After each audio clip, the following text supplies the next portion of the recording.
It's been described by these firefighters as a regular day, grocery shopping with the crew and heading back to the station.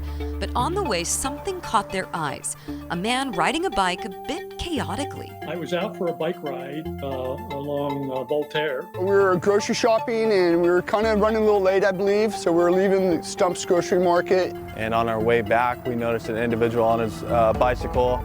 He was kind of riding erratically, and we were like, oh, that's kind of weird. My heart stopped. I fell over on my bike. I was in the middle of an intersection at the time. In a few minutes, they would be dispatched to that exact spot to give CPR to the biker they passed. Once we got there, we realized who it was and what was going on. And we saw that bike rider, he's in the middle of the street, and some citizens were doing CPR on Mr. Kagan. One of them supposedly was a nurse, but we've never been able to identify any of the civilians yet. We immediately got involved in the call and took over the CPR. I don't know how long my heart stopped, but it was probably a good 15, 20 minutes, I would assume. Took him to the hospital, and he made a full recovery, which was amazing. Both Captain Mike Pugh and firefighter paramedic Michael Brice say CPR calls are common.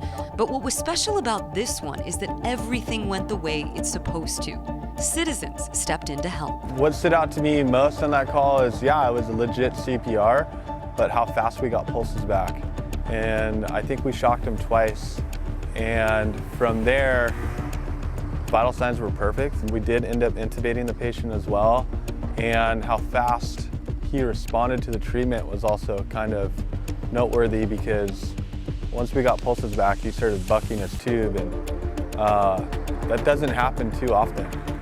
And so we kind of knew from the get-go he has a really good chance of survival, but we didn't know how good it was going to be. Tim responded incredibly well to the life-saving care. I'm back biking, swimming, hiking.